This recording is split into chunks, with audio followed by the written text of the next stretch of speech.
जय हिंद दोस्तों। आज हम लोग सीखेंगे प्रश्नावली 8.1 का प्रश्न नंबर 2 को आज हम लोग सॉल्व करेंगे। अब देखिए यहाँ पे प्रश्न नंबर 2 दिया गया है, आकृति 8.13 में 10p माइनस कॉट आर का मान ज्ञात कीजिए। अब देखिए यहाँ पे आकृति 8.13 यहाँ पे दर्शाया गया है। अब जैसे देखिए यहाँ पे पी क्यू कितना दिया है, 12 सेंटीमीटर दिया है, क्यू आर को ज्ञात करना है, और पी आर कितना दिया है, 13 सेंटीमीटर दिया है। अब जैसे यहाँ पे नॉर्मली हमको पता है थीटा के सामने वाला क्या होता है, तो लंब होता है। तो लंब को हम क्या करते हैं, पी के द्वारा सूचित करते हैं, और बी हमको क्या करना है, तो ज्ञात करना है। और कर्ण कितना निकला है, एच 13 सेंटीमीटर है। अब सबसे पहले यहाँ पे लिखिएगा हल त्रिभुज पी क्यू आर से।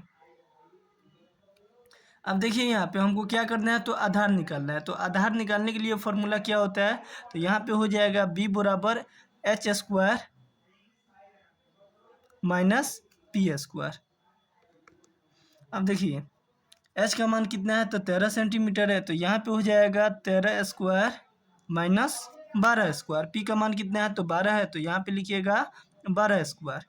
अब यहाँ से इसको सॉल्व कीजिएगा तो कितना आएगा, 13 13 का कितना होता है, तो यहाँ से हो जाएगा 169 माइनस 144।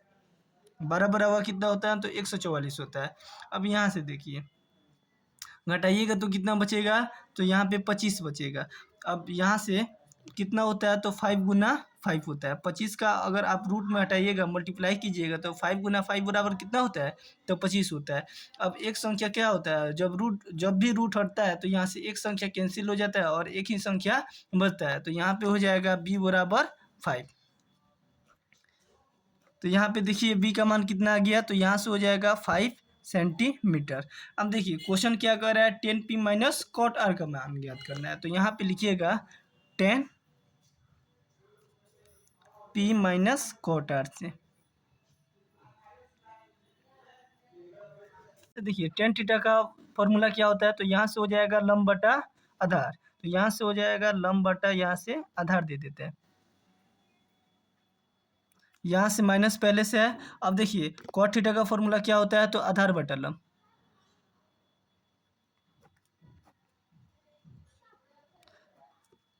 तो इसको ऐसे भी लिख सकते हैं, तो लंब को क्या माने हैं, तो यहाँ से p माने हैं, तो यहाँ से हो जाएगा p by B minus b by P.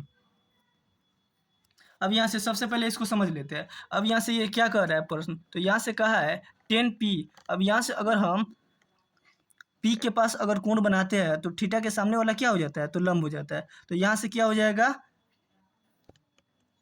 तो यहाँ पे हो जाएगा p, और कोण कभी भी चेंज नहीं होता है, और यहाँ पे क्या हो जाएगा, तो b हो जाएगा। तो यहाँ पे अब p कितना हो गया, तो p बराबर 5 सेंटीमीटर, और b बराबर हो गया यहाँ पे 12 सेंटीमीटर, और s तो पहले से ही है 13 सेंटीमीटर।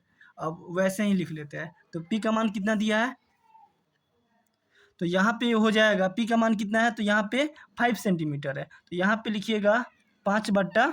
देखिए यहाँ पे आधार कितना है, तो आधार है 12 सेंटीमीटर, तो यहाँ से हो जाएगा 5 बटा 12। अब यहाँ से माइनस कीजिएगा। अब देखिए दूसरा क्या कर रहा है, कॉट आर कर रहा है। अब यहाँ से अगर आर के पास कोण बनाएंगे तो यहाँ पे क्या हो जाएगा, थीटा के सामने वाला लंब हो जाता है। तो जो ये आधार है, अब ये क्या हो जाएगा, तो लंब हो जाएगा। तो p बराबर कितना हो जाएगा, 12 सेंटीमीटर, और यहाँ पे क्या हो जाएगा, तो b हो जाएगा। तो b बराबर कितना हो जाएगा, 5 सेंटीमीटर। कौन कभी भी चेंज नहीं होता है। तो यहाँ पे क्या दिया है, आधार बटा लंब। तो आधार कितना है, तो 5 है, तो यहाँ पे हो जाएगा 5 बटा लंब कितना है, तो 12 सेंटीमीटर। तो यहाँ से हो जाएगा 12।